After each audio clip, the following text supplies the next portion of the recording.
Time is brought to you by the Gateway Film Center, 1550 North High Street, Columbus, Ohio. For their details and showtimes online at gatewayfilmcenter.org.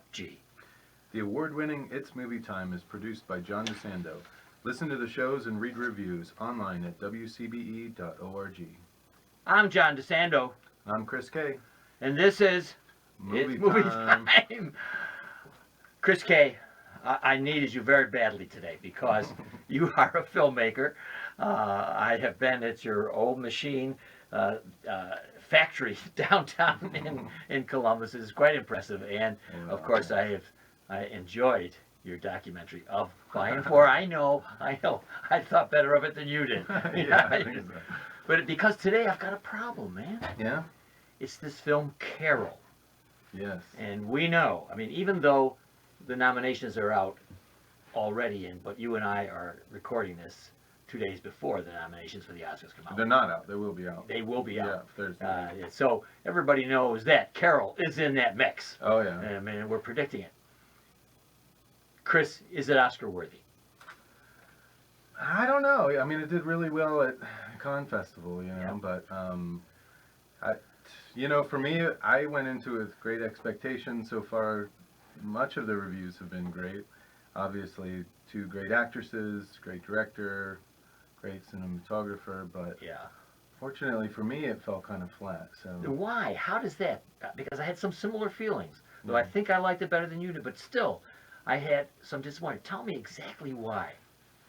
Well, for me, it was there. It just lacked a lot of tension, and I found that the luxurious pacing of the film, in a lot of the time, the relationship and the tension between Rooney Mara and Kate Blanchett's characters, they just felt rushed. They felt a little heavy-handed.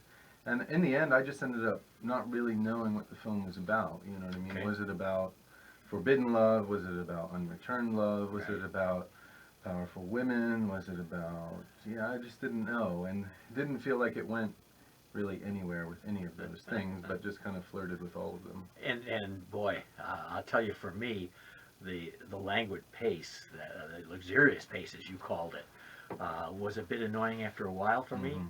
I wanted more passion. Now, I had just come off from Blanchett in Truth, where she played a fiery producer on 60 Minutes. Right. And so this one, Todd Haynes, the director, who, believe me, his provenance is superb, Far From Heaven alone would give you, it put you right in the pantheon of great directors.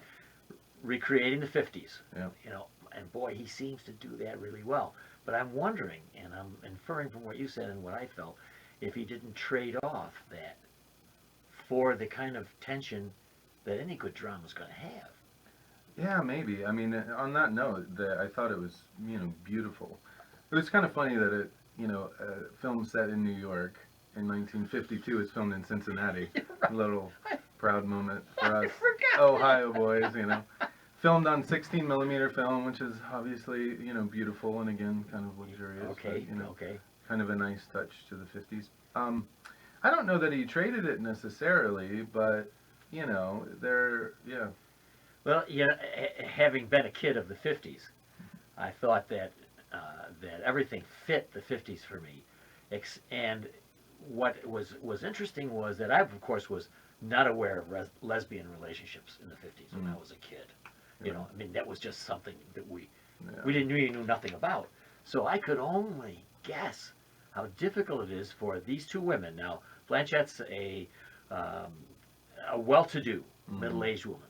Yeah. And Mara plays a shop girl.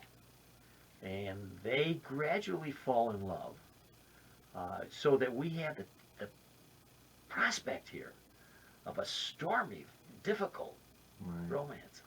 And I think that's where, for me, particularly on that issue, it just kind of fell flat because, this Blanchett was already in the middle of her divorce. She had already had, another female lover.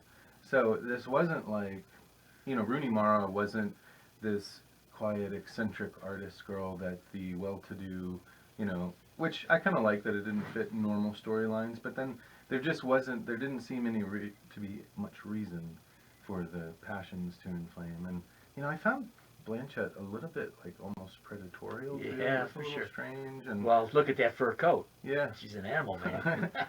I also didn't find Rooney Mara particularly alluring or dark or artsy or anything. She was just, and she seemed a little weak, Oh, yeah, I would And say wimpy. yeah. And as far as believability for me goes, Mhm.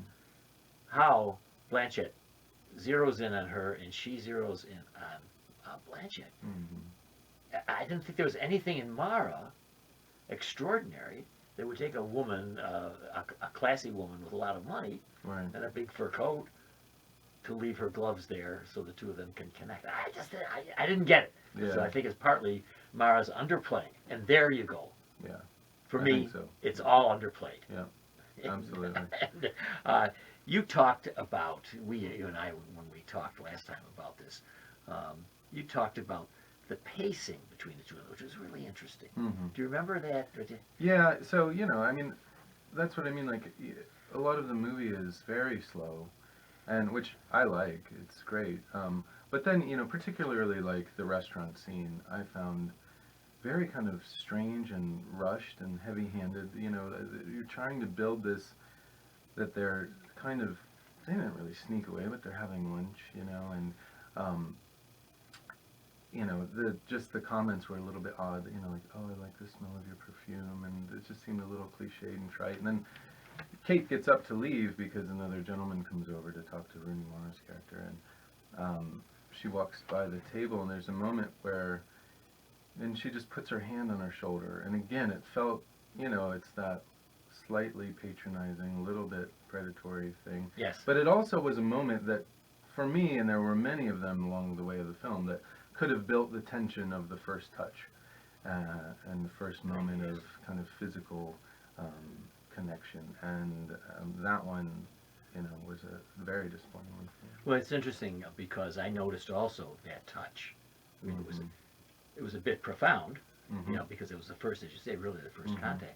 And then after that, it might have been Kyle Chandler or somebody else who comes and touches her on the shoulder. I guess it was the young man who was, Yeah, it was pursuing him.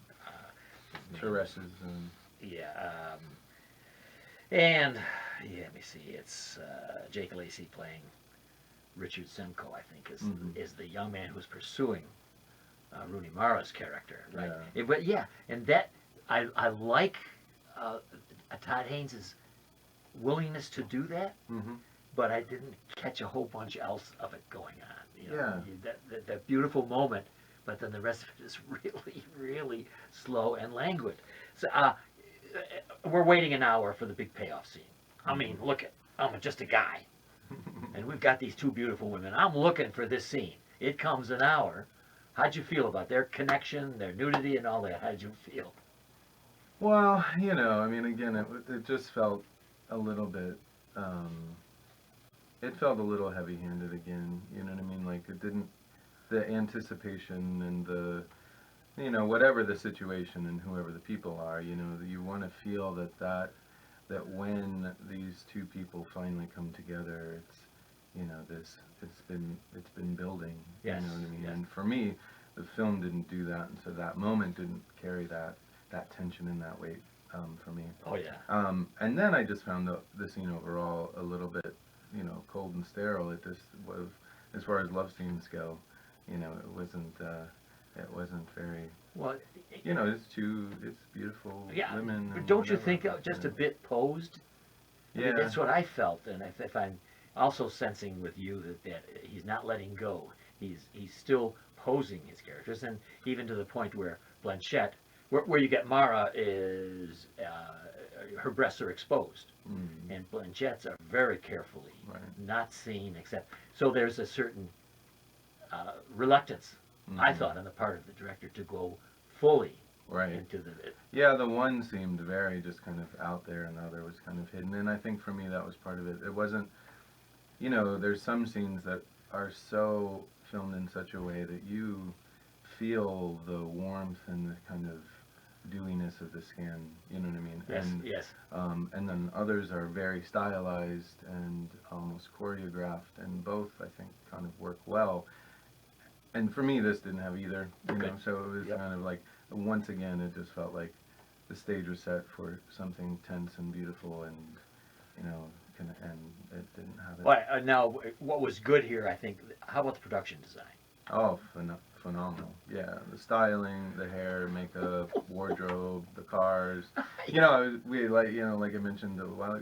The one thing I loved a lot of times, cars are neat and clean and whatever. And there were several scenes where they're driving around and they're it's dirty window on an Yeah, old all right, car. yes, You know, yes, I yes, love that. yes. It's Yeah. beautiful. Oh, invariably the cars are beautiful and shiny because I think these guys who own these cars are standing around looking to Probably, make yeah. sure you don't wreck them.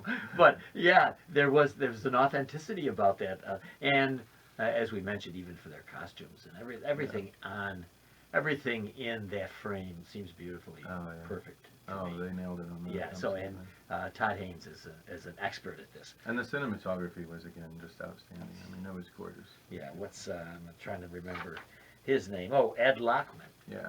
Yeah, which you also did. Worked with Haynes, I think. Yes, he also did. Yeah. What about the men? Here we talk about the women. Come on. What about the men?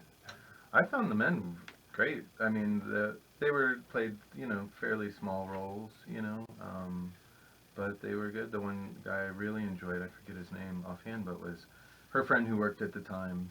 Neat. And I thought the connection between Mara and him was actually one of the shining moments of the film, and I just love that moment where they're hanging out because he works the night shift, and she's talking to him and being a little shy, and he says, is this because I tried to kiss you? And he was like, he and the rapport between those two, I thought was worked really well. That's interesting.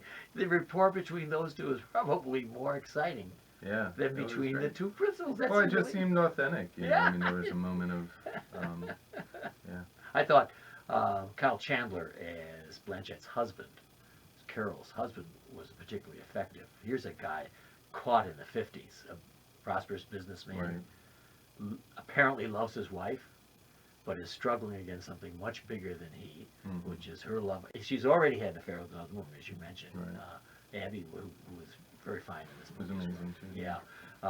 And so he's struggling with that. Hmm. I mean, can you imagine in the 50s struggling with just the idea that a woman could love another woman? Right, right. This is, and a lot of potential for that. So I thought Chandler, for whatever brief moments he was in there, was great. Now,